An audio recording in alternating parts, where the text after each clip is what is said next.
ธรรมชาติของโลกเกิดการเปลี่ยนแปลง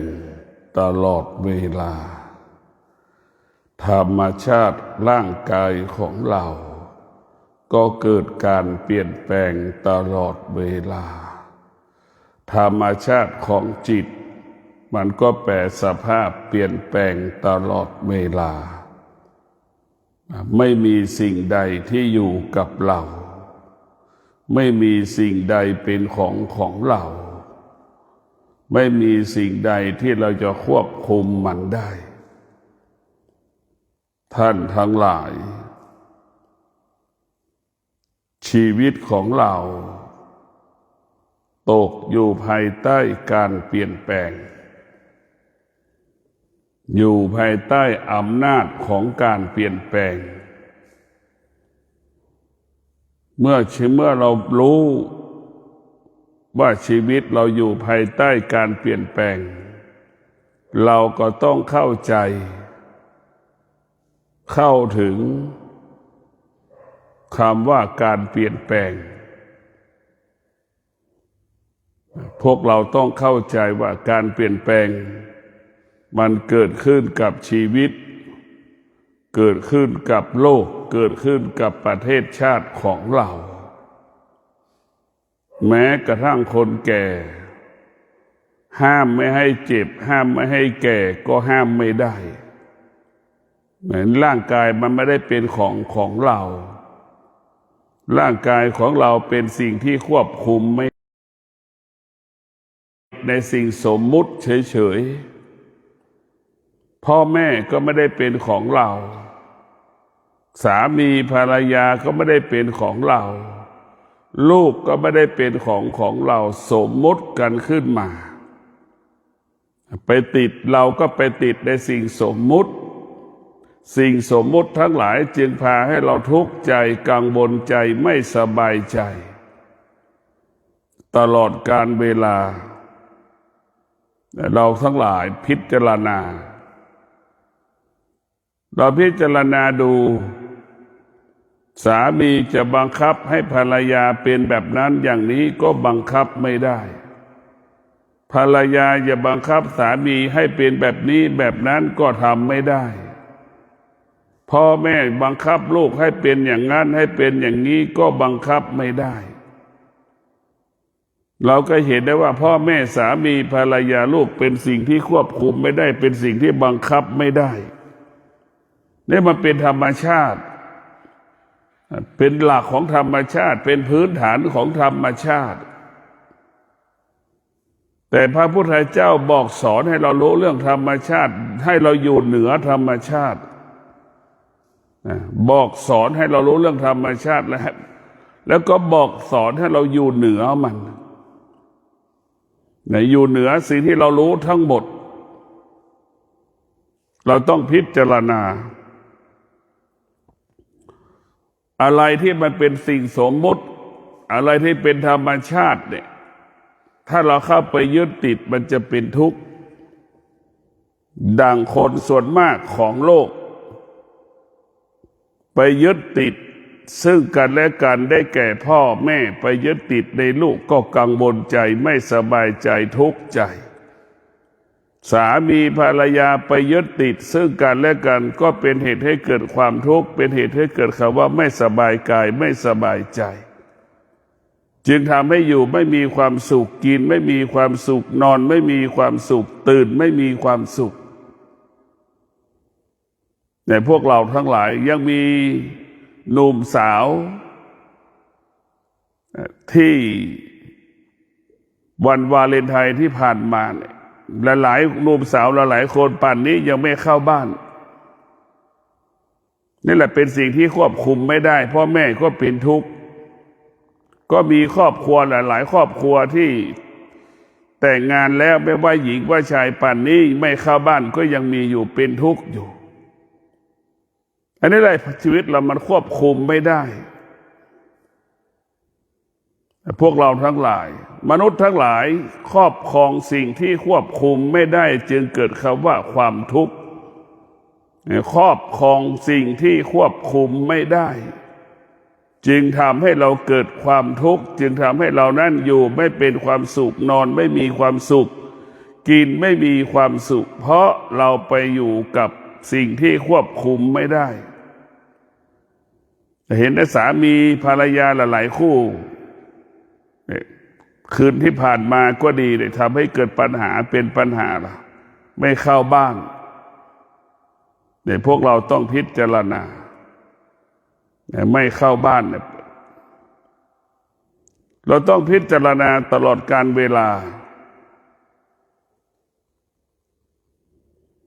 ทุกอย่างล้วนเป็นสิ่งสมมุติทุกอย่างล้วนเป็นสิ่งที่ควบคุมไม่ได้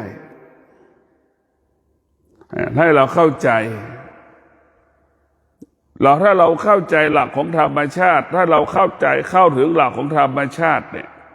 สภาพจิตเราก็สงบสภาพกายเราก็สงบที่กายกับจิตมันไม่สงบเพราะเราไม่เข้าใจคำว่าธรรมชาติไม่มีใครมาอยู่กับเราได้เราก็ไม่สามารถอยู่กับใครได้พ่อแม่ไม่สามารถอยู่กับเราได้ตลอดเวลานี่คือธรรมชาติลูกก็เช่นเดียวกันไม่สามารถอยู่กับพ่อแม่ได้ตลอดเวลานี่คือธรรมชาตินี่แหละคือเราไปยึดติดเราก็จะเป็นทุกข์พวกเราต้องเข้าใจพ่อแม่จะอยู่ไม่อยู่เราก็ต้องอยู่ได้จะมีพ่อมีแม่ไม่มีพ่อไม่มีแม่เราก็อยู่ได้ให้เราเข้าใจว่าที่สุดก็คือตนแลเป็นที่พึ่งแห่งตนตนแลเป็นที่พึ่งแห่งตนให้เราเข้าใจสิ่งเหล่านี้เพราะเราไม่เข้าใจคำว่าตนแลเป็นที่พึ่งแห่งตนนะชีวิตเราจะไปผูกเราเอาชีวิตไปให้กับบุคคลนั้นให้กับบุคคลนี้ดูแลดังสามีภรรยาดูแลกันนั่นแหละวันหนึ่งไม่สามารถอยู่ร่วมกันได้แตกแยกอย่าร้างก็ร้องไห้เสียใจเนี่ยพวกเราต้องพิจารณาแต่พระพุทธเจ้าสอนให้เรามีสติรู้ความจริงมีสติรู้ความจริงสามีภรรยาเป็นสิ่งที่ควบคุมไม่ได้ดังเช่นวันวาเลนไทน์เมื่อวานนี้ก็มีสามีภรรยาบางคู่ที่นอกใจกันไปแอบอยู่กับผู้หญิงคนอื่นไปแอบอยู่กับผู้ชายคนอื่นแอบไปหาผู้ชายคนอื่นแอบไปหาผู้หญิงคนอื่นเนี่ยป่านนี้ยังไม่เข้าบ้านเลยนะนี่แหละคือเราจะเห็นได้ว่าสามีภรรยาเป็นสิ่งที่ควบคุมไม่ได้เป็นของสมมุติแล้วเราไปติดแล้วก็เป็นทุกข์พระพุทธเจ้าสอนให้เราไม่ประมาทพอเราแต่งงานเสร็จแล้วประมาทชีวิตทั้งชีวิตทุ่มให้เขาหมดพอแตกแยกอย่าล้างมาได้อะไรมาบ้างได้แต่ตัวเรามาเองนี่เราต้องเข้าใจได้แต่ตัวไปปลูกบ้านฝ่ายสามไปปลูกบ้านไปเราไปสร้างบ้านปลูกบ้านฝ่ายภรรยาของเราก็ไปปลูกในที่ของเขาที่ดินก็ไม่ใช่ของเราเป็นของเขาที่ดินก็เป็นของเขาไม่ใช่เป็นของเราเราต้องพิจารณาพอเลิกแตกแยกอย่าล้างเลิกกันแล้วมันได้แต่ตัวออกมาร้องไห้นี่แหละคือหลง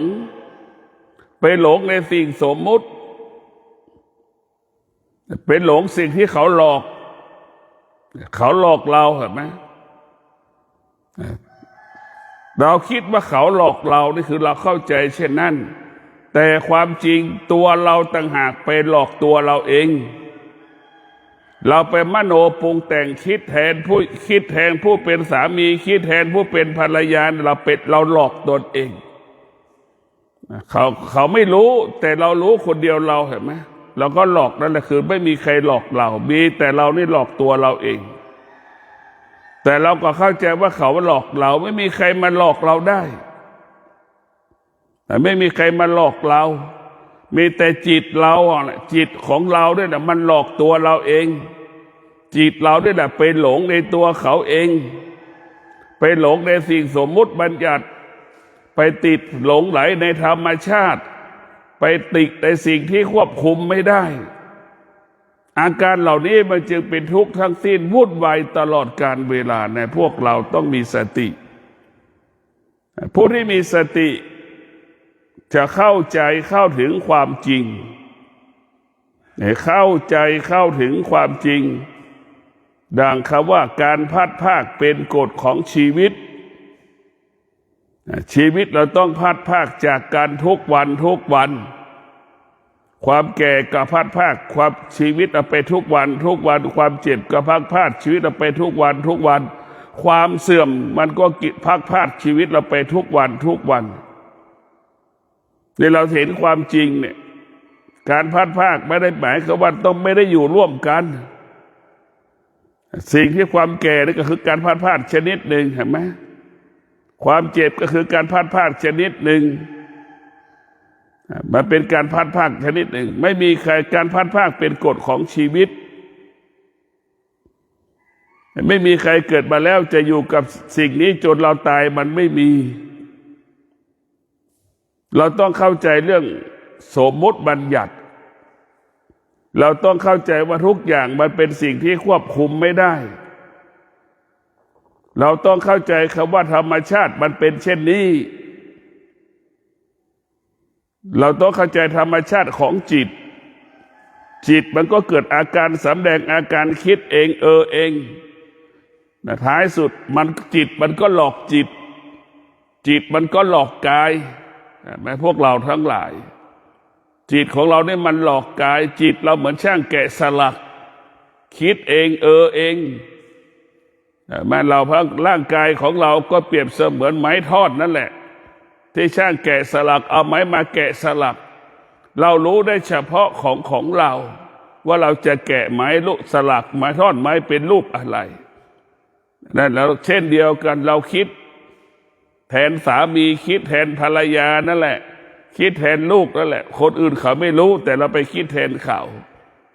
มันจึงทำให้เราเป็นผู้หลงไหลในสิ่งที่เราคิดหลงไหลเพ้อฝันกับสิ่งที่เราคิดแต่พวกเราทั้งหลายทุกอย่างอยู่ภายใต้การเปลี่ยนแปลงเหมือนการเลือกตั้งเพิ่งเสร็จเห็นไหมทุกอย่างอยู่ภายใต้การเปลี่ยนแปลงพวกเราถ้าการเปลี่ยนแปลงมีสองอย่างการเปลี่ยนแปลงที่เป็นธรรมะธรรมะมีอะไรที่มันเปลี่ยนแปลงประกอบไปด้วยธรรมะคนจะยอมรับอะไรที่เปลี่ยนแปลงแล้วไม่มีธรรมะคนไม่ยอมรับการเปลี่ยนแปลงทุกอย่างต้องประกอบไปด้วยธรรมถึงจะยอมรับแต่พวกเราทั้งหลายเราจะเห็นนะว่าการไม่ยอมรับเนี่ยมันจึงเกิดคำว่าวุ่นวายพวกเราทั้งหลายเราต้องพิจารณาสิ่งต่างๆที่มันปรากฏเกิดขึ้นเนี่ยกระดาษเลือกตั้งเนี่ยมันไม่สมควรจะไปอยู่ที่กองขยะอย่างเงี้ยแต่มันก็ไปอยู่ที่กองขยะอย่างเงี้ยอยู่ในถังขยะอย่างเงี้ยมันจึงทำให้คนสงสัยพวกเราทั้งหลายเมื่อมันสงสัยมันก็วุ่นวายเมื่อมันสงสัยมันก็บอกว่าไม่รับความเป็นธรรมนี่แหละพวกเราทั้งหลายเราจะทำดีจะทำความไม่ดีเราก็จะต้องทำให้มันละเอียดเราต้องให้มันละเอียดสุขุมรอบคอบอันนี้ทำดีก็ดีทำไม่ดีทำความไม่ดีแต่ไม่ละเอียดเนี่ยมันจึงทำให้เราวุ่นวายในพวกเราทั้งหลายการเลือกตั้งที่ทำให้เกิดประเทศชาติเราวุ่นวายการเลือกตั้งเพื่อจะเป็นการพัฒนาประเทศกลับกลายเป็นปัญหาของประเทศเวลานี้ในพวกเราทั้งหลายเราต้องพิจารณาเรียกว่าการเปลี่ยนแปลงนี่สำคัญที่สุดเท่าทันการเปลี่ยนแปลงยอมรับการเปลี่ยนแปลงประเทศชาติชีวิตครอบครัวเราจะเกิดคำว่าสงบสุข ถ้าเราไม่เข้าใจไม่เท่าทันไม่ยอมรับการเปลี่ยนแปลงชีวิตครอบครัวประเทศชาติไม่สงบสุขมันจะเกิดแต่ความวุ่นวายอยู่ตลอดเวลาในพวกเราทั้งหลายธรรมะของพระพุทธเจ้าได้ใช้ได้ทุกเหตุการณ์ไม่ได้ไปใช้ในสอนที่คนนั่งอยู่ในวัดไม่ได้ไม่ใช่ไปสอนคนนั่งหลับตานั่งสมาธิไม่ใช่อะไรที่เป็นธรรมะมันเป็นความจริงทุกการเวลาอะไรที่เป็นธรรมะพูดแล้วมันก็เป็นความจริงอยู่ตลอดเวลาแต่พวกเราทั้งหลายผู้ที่มีสตินี่สำคัญสติปัญญาเนี่ยจึงอยู่กับสิ่งที่ควบคุมไม่ได้อยู่กับธรรมชาติได้เนี่ยสติปัญญาให้เราอยู่กับธรรมชาติได้อยู่กับการเปลี่ยนแปลงได้พวกเราทั้งหลายอยู่กับสิ่งสมมุติได้เราไม่ติดในสิ่งสมมุติเราไม่ติดธรรมชาติเราไม่หลงไหลในสิ่งที่เรารู้เราจะไม่ยึดติดในสิ่งที่เราทำเพียงแต่รู้ว่าหน้าที่ที่ต้องทำแต่เราจะไม่ติดหน้าที่เช่นแม่พ่อก็ต้องรู้ว่าได้ทำหน้าที่การเป็นพ่อแม่ที่ดีก็พอแล้วลูกจ้างนายจ้างได้ทำหน้าที่ที่ดีก็พอแล้วใครจะรู้ดีไม่รู้ดีก็เรื่องของเขาให้เรารู้เราก็พอแล้วที่มีปัญหาอยู่ทุกวันนี้เราไม่รู้จักตนเองทำดีเราก็รู้แต่เราไม่พอใจว่าเราทำดีเมื่อเราทำดีแล้วเขามาบอกว่าเราไม่ดีเนี่ยแล้วเราสะเทือนหวั่นไหวน้อยใจเสียใจไม่สบายใจแสดงว่าเราขาดธรรมะขาดสติขาดปัญญาจึงไม่รู้สึกตัวแล้วเรามีสติมีปัญญาเรารู้สึกตัวว่าเราได้ทำความดีสมบูรณ์บริบูรณ์ใครจะมาด่าใครจะมาว่าเราไม่สนใจไม่ใส่ใจใจจะไม่สะเทือนใจจะไม่หวั่นไหวเมื่อคนนั้นมากล่าวหาว่าเราไม่ดีถ้าเราไม่รู้จักคำว่าเราไม่รู้จักว่าเราทำดีถ้าเราไม่รู้จักตนเองแล้วใครจะมารู้จักเมื่อเราไม่รู้เมื่อเราไม่รู้จักว่าเราทำดีแล้วใครจะมารู้ตัวเราเท่านั้นเราจะรู้ตัวเราเท่านั้นเราจะรู้ทำดีเราก็รู้ทำความไม่ดีเราก็รู้ใจสงบเราก็รู้ไม่สงบเราก็รู้มันเจ็บมันปวดมันทุกข์ทรมานมันลำบากเราก็รู้มันสบายกายสบายใจเราก็รู้นี่แหละคือให้รู้ตามความเป็นจริงในพวกเราทั้งหลายชีวิตเราก็ต้องเป็นแบบนี้ตลอดกาลเวลาแล้วมันชีวิตเราต้องพิจารณาเราจะไปออกจากกายเราต้องมาเห็นกายอยู่เส้นผมเนี่ยมันเป็นสิ่งที่ควบคุมได้ไหมมันควบคุมไม่ได้จากผมที่มันหนามันก็บางลงบางลงบางลงเห็นไหมจากผมที่มีจำนวนเป็นหมื่นเส้นเนี่ยมันก็เหลืออีกไม่กี่พันเส้นอยู่ในหัวของเราเนี่ยมันบางลงมันล่วงไปนี่แหละคือการเปลี่ยนแปลงมันเกิดนี่แหละคือการสิ่งที่ควบคุมไม่ได้แต่พวกเราทั้งทุกสิ่งทุกอย่างเป็นสิ่งที่ไม่ทนเป็นสิ่งที่ทนได้ยากเส้นผมของเราก็สังเกตหนังหัวผมของเราเนี่ยเห็นไหมมันเป็นสิ่งที่ไม่ทนขาวกลายขนดำกลายเป็นขาวมันนั่นแหละเป็นสิ่งที่ไม่ทนเราจะพิจารณาดูมาเป็นสิ่งที่ทนได้ยากควบคุมไม่ได้เราก็ไปดูเนี่ยตั้งแต่เส้นผมของเราหนังหัวของเราหน้าผากของเราคิ้วของเราปากของเราคอของเราเนี่ยมันเหี่ยวมันย่นเนี่ยมานี่แหละเราเห็นว่าการเปลี่ยนแปลงมันเกิดการเปลี่ยนแปลงตลอดมันไม่มีหยุดเขาว่าการเปลี่ยนแปลงไม่เคยหยุดและการเปลี่ยนแปลงมันเป็นธรรมชาติของมันอย่างพระพุทธเจ้าบอกผู้ที่มีสติผู้ที่มีปัญญาเท่านั้นถึงจะอยู่กับการเปลี่ยนแปลงนั้นได้ผู้ที่มีสติมีปัญญาเท่านั้นจึงอยู่เหนือการเปลี่ยนแปลงผู้ที่มีสติผู้มีปัญญาเท่านั้นจึงรู้ว่าการเปลี่ยนแปลงมันเป็นกฎของชีวิตจึงไม่มีเหตุผลจึงไม่สงสัยคำว่าการเปลี่ยนแปลงเพราะฉะนั้นมันเป็นเช่นนี้ของมนุษย์ที่มีความโลภความโกรธความหลง ก็จะไม่ยอมรับการเปลี่ยนแปลงมีเหตุมีผลกับการเปลี่ยนแปลงมนุษย์ที่มีสติมีปัญญาปราศจากความโลภความโกรธความหลงอะไรจะเกิดขึ้นก็ช่างมันรู้ว่ามันเป็นเช่นนี้รู้มันเป็นเช่นนี้รู้มันเป็นธรรมดาของมันเป็นธรรมดาของมันแต่เข้าใจเช่นนี้เป็นแบบนี้ของมันพวกเราทั้งหลายเราต้องพิจารณาตลอดการเวลาพวกวันนี้เราสะเทือนใจอยู่ตลอดเวลาอะไรสะเทือนใจการเปลี่ยนแปลงทำให้เราสะเทือนและหวั่นไหวเนี่ยอะไรที่มันเปลี่ยนแปลงปรากฏเราสะเทือนใจตลอดใจถึงไม่สงบกายมันจึงไม่สงบแต่พวกเราต้องพิจารณากายเราก็ไม่สงบใจเราก็ไม่สงบเพราะเราไม่เข้าใจมันเราต้องพิจารณากายของเราใจของเราจิตของเรานี่สำคัญเราจะต้องพิจารณาทั้งกายทั้งจิตมันจะต้องพิจารณาอยู่ตลอดเวลาว่ามันอยู่กับเราไม่ได้เราควบคุมมันไม่ได้แต่ตัวธรรมะเนี่ยมันอยู่เหนือกายกับจิตให้เรารู้กายกับจิตแล้วก็ให้เราละกายกับจิตให้เราละกายกับจิตไม่ให้เรายึดติดกายกับจิตธรรมะจิตที่มีธรรมะจิตนั้นก็จะอยู่เหนือกายกับจิตถ้าจิตมันไม่มีสติ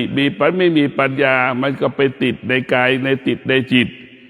ก็อยากให้พวกเราได้พิจารณาว่าเราต้องอยู่เหนือกายเหนือจิตอยู่เหนือสิ่งที่เรารู้อยู่เหนือสิ่งที่เราสัมผัสอยู่เหนือสิ่งที่เรามีไม่มีเราต้องเข้าใจเช่นนี้เราจะไม่ยึดติดสิ่งที่เรามีอยู่เราจะไม่ยึดติดสิ่งที่เราครอบครองที่มันเกิดคำว่าสมมุติบัญญัติเช่นพ่อแม่สามีภรรยาลูกเป็นสิ่งสมมุติบัญญัติเครื่องใช้เครื่องอุปโภคบริโภคเครื่องอำนวยความสะดวกก็เป็นสิ่งสมมุติบัญญัติ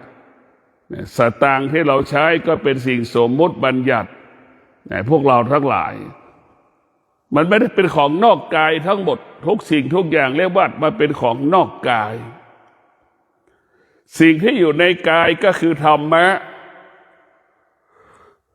สิ่งที่อยู่ในกายเราได้แก่ธรรมะของพระพุทธเจ้าเลยเป็นสิ่งที่อยู่ในกายแต่พวกเราทั้งหลายธรรมะอยู่ในกายเราหมดสติก็อยู่ที่กายกับจิตความอดทนก็อยู่ที่กายกับจิตเห็นไหมพวกเราทุกคนเกิดมามีธรรมะอยู่ในร่างกายทุกคนแต่ทุกคนไม่เคยเห็นธรรมะไม่เคยรู้จักธรรมะว่าอยู่ในกายของเราเข้าใจว่าธรรมะอยู่วัดนู้นธรรมะอยู่วัดนี้ธรรมะอยู่ที่นู่นอย่างนั้นอย่างนี้อยู่กับหลวงพ่อรูปนั้นอยู่กับหลวงพ่อรูปนี้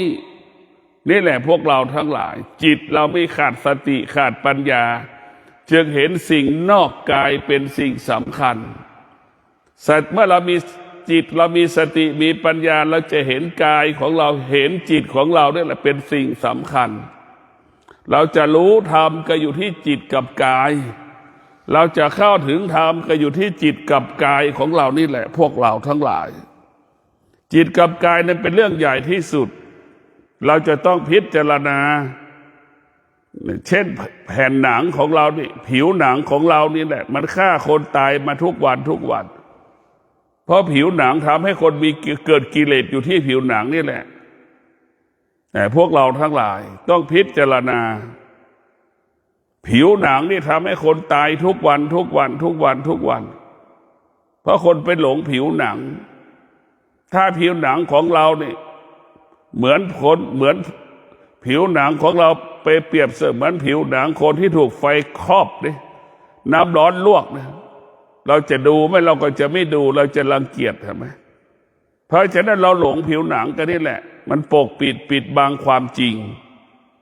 ผิวหนังแล้วเห็นกายนอกเห็นกายในเห็นกายในกายมันในกายจริงๆมันเป็นของเน่าของเหม็นเป็นสิ่งสกปรกกายนอกก็เป็นสิ่งสกปรกกายในก็เป็นสิ่งสกปรกเราจะเห็นเส้นผมของเรานี่หนังหัวของเราไม่สระผม3 วันเป็นยังไง เราไม่สระผม3 วันเป็นยังไงเราก็รู้3 วันเราไม่แปรงฟันเราเป็นยังไงบ้างเราพิจารณาดู3 วันเราไม่ล้างหน้าเราเป็นยังไงเราก็รู้นี่ขี้แล้วไม่ล้างก้นนี่ครับดูได้เป็นยังไงเราพิจารณาดูนี่เราต้องพิจารณาดูในพวกเราทั้งหลายจะเห็นนะเราจะไม่หลงมันเลยมันเป็นสิ่งสกปรกทั้งสิ้นเราต้องพิจารณาเนี่ยเราก็หลงเราขาดสติขาดปัญญาเราไม่เห็นความจริงเราต้องเห็นความจริงก่อนความจริงเช่นปลาที่เรากินหมูที่เรากินเห็นไหมวางในจานอย่างดีวางในจานอย่างดีประดับประดาเป็นอย่างดีเอาจับเข้าปากเคี้ยวอย่างอร่อยแต่พอเข้าสู่ในท้องและเป็นสภาพย่อยสลายกลายเป็นขี้แล้วรับไม่ได้เห็นไหมนะว่าสิ่งเดียวกันเราต้องเห็นว่ามันเป็นสิ่งเดียวกันเราจะได้ไปเห็นว่าสิ่งนั้นเป็นหลายๆสิ่งนี่เป็นอีกสิ่งหนึ่งไม่ได้มันเนี่ยมันแปลสภาพเราเห็นว่าคำว่าแปลสภาพไหมเราเห็นคำว่าการเปลี่ยนแปลงไหมเราเห็นชัดเจนเลยเนี่ยเวลาเรากินเนี่ยอร่อยพอมาเข้าสู่ในท้องแล้วกลายเป็นของเน่ามันก็บ่งบอกว่าท้องเราได้เป็นถังขยะเนี่ยพวกเราทั้งหลายเราอยากเห็นถังขยะเราก็ดูลำไส้แล้วล่ะคือเป็นถังขยะ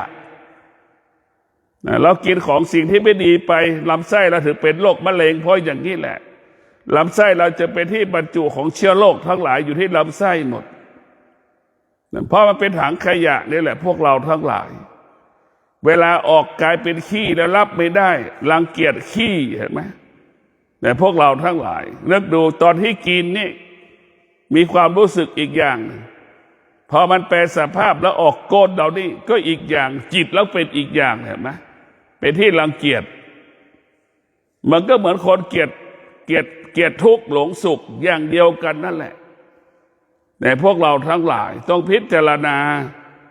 ถ้าเราเห็นความจริงตลอดการทุกขั้นตอนแล้วก็จะเกิดปัญญา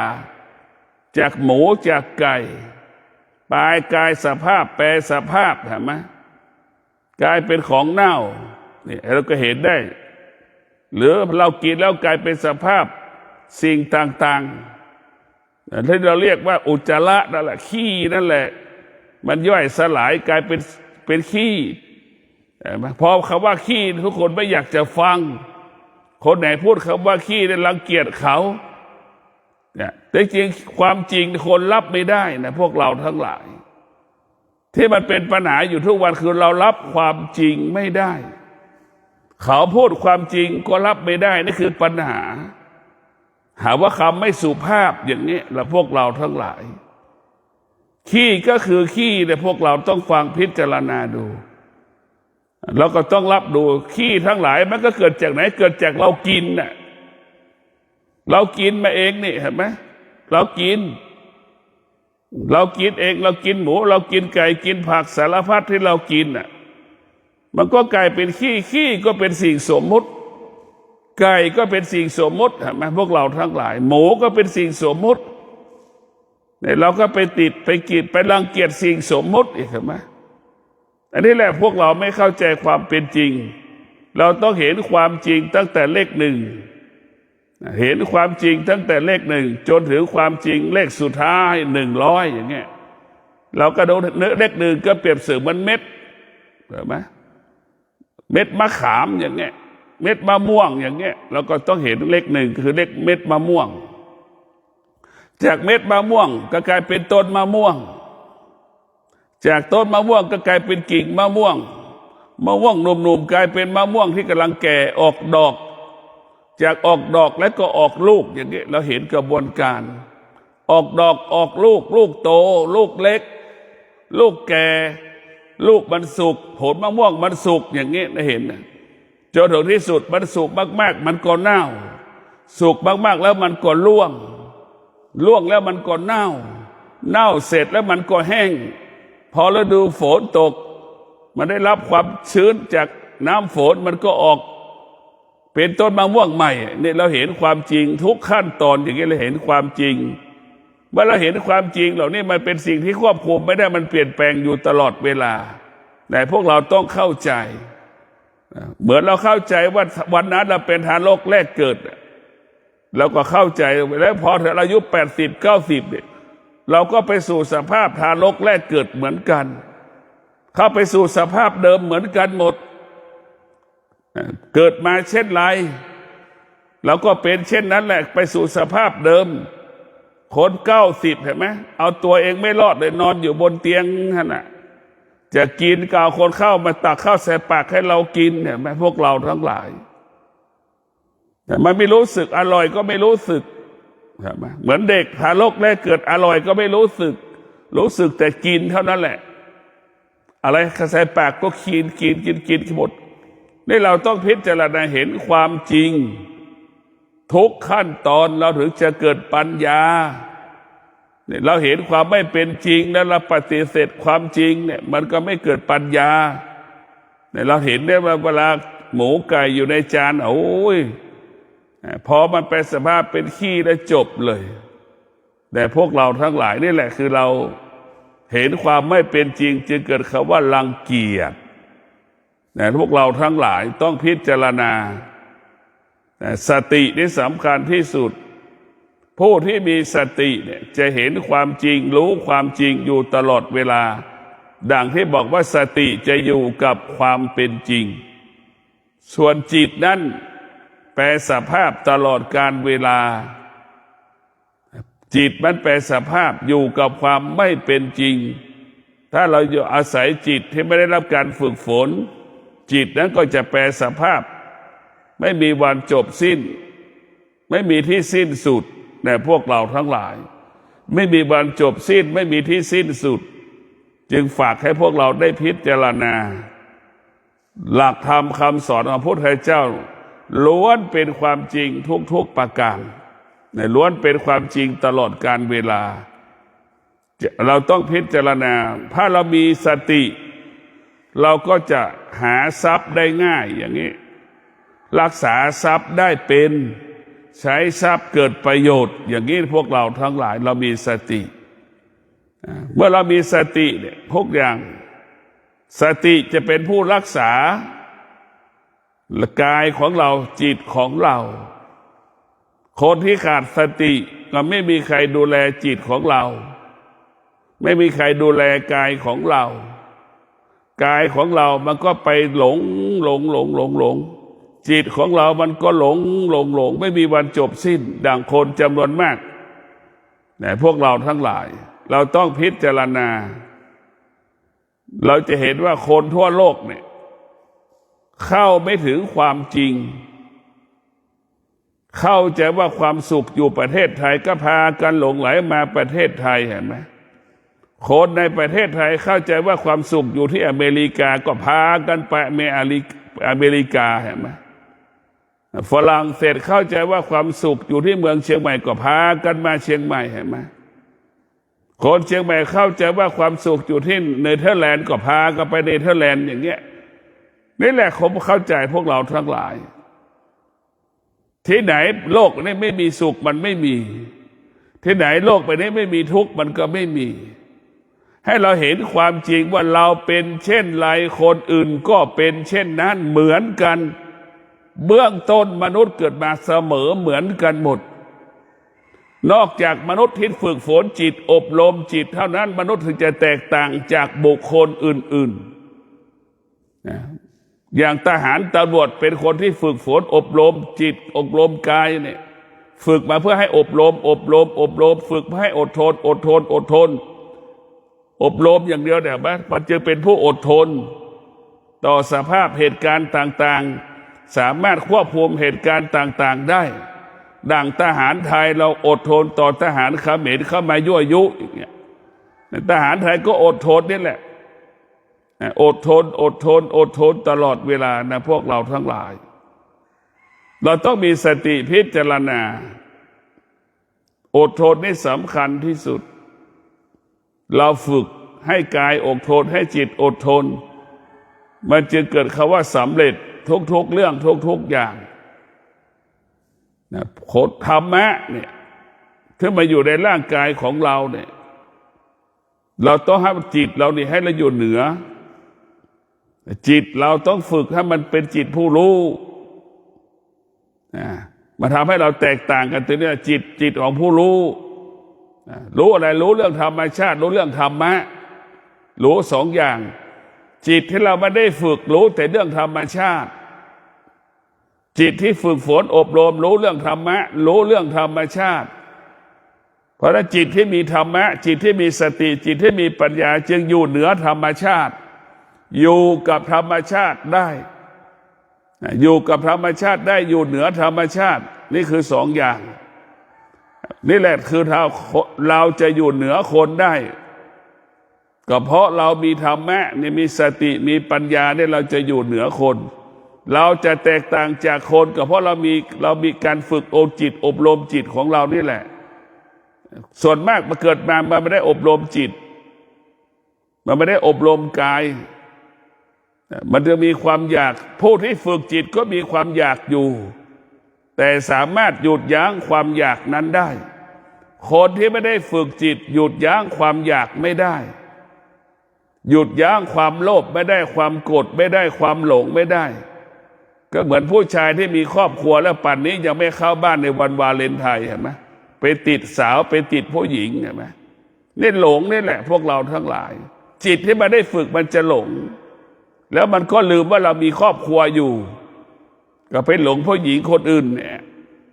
พวกเราทั้งหลายนี่แหละบางคนยังไม่เข้าบ้านเนี่ยชาวบ้านก็ทะเลาะกันอีกเนี่ยเราอย่าล้างแตกแยกเพราะวันวาเลนไทน์นี่กี่คู่ในประเทศไทยเนี่ยมันเป็นจำนวนหลายพันคู่ในทั่วประเทศไทยแทบทุกหมู่บ้านเนี่ยจะทะเลาะกันเพราะวันวาเลนไทน์นี่แหละขัดแย้งครอบครัวขัดแย้งก็เพราะวันวาเลนไทน์นี่แหละครอบครัวเป็นทุกข์ก็เพราะวันวาเลนไทน์นี่แหละพวกเราทั้งหลายถ้าทุกข์เกิดขึ้นที่ไหนสุขก็เกิดขึ้นที่นั่นเราเข้าใจวันวาเลนไทน์เป็นวันความสุขเป็นวันความรักแต่ขณะเดียวกันคนที่ขาดสติวันวาเลนไทน์ก็กลายเป็นวันที่ทำลายชีวิตอนาคตของตนเองทำลายชีวิตอนาคตของครอบครัวทำลายชีวิตลูกและสามีภรรยาของตนเองเห็นไหมมันไม่ใช่วันความรักเป็นวันทำลายนะท่านทั้งหลายสิ่งได้ทุกข์เกิดขึ้นที่ไหนสุขก็เกิดขึ้นที่นั่นนั่นแหละพวกเราทั้งหลายต้องพิจารณาเราจะรู้เลยว่าเราผู้ที่ฝึกจิตจะหยุดความอยากได้หยุดความหลงได้คนที่ไม่ได้ฝึกจิตหยุดความอยากไม่ได้หยุดความหลงไม่ได้ดังผู้ที่มีครอบครัวแล้วเนี่ยหยุดความหลงไม่ได้ป่านนี้ทั้งชายทั้งหญิงไม่เข้าบ้านก็ยังมีอยู่ตามหากันอยู่ตั้งแต่เช้านี่ก็ยังตามหากันอยู่เฝ้าดูอยู่นี่ก็ยังไม่เจออย่างนี้ยังเกิดเป็นความทุกข์อยู่แต่พวกเราทั้งหลายหลายคนก็ร้องไห้กับสามีภรรยาตัวเองที่ยังไม่เข้าบ้านเนี่ยหนีออกบ้านเนี่ยนะตั้งแต่เมื่อคืนเนี่ยอย่างนี้พวกเราทั้งหลายเราต้องพิจารณาชีวิตเราต้องพิจารณาตลอดการเวลาสิ่งเหล่านี้เนี่ยมันเป็นความจริงผู้ที่ฝึกจิตจะหยุดยั้งความอยากได้หยุดยั้งความโลภได้ความโกรธความหลงได้คนที่ไม่ได้ฝึกจิตเนี่ยมันจะหยุดยั้งความโลภความโกรธความหลงไม่ได้จะเป็นพระสงฆ์เกิดเป็นพระแล้วไม่ได้ฝึกจิตก็หยุดความอยากไม่ได้ชาวบ้านฝึกจิตก็สามารถหยุดความอยากได้อย่างนี้แหละพวกเราทั้งหลายฝึก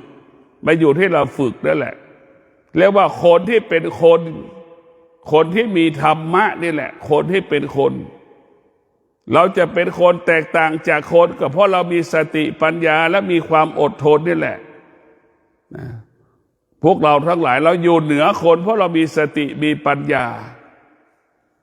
คนเสมอคนแล้วก็ไม่มีใครยอมรับใครเนี่ยเพราะมันเสมอกันหมดก็เพราะมันขาดสติเพราะขาดปัญญา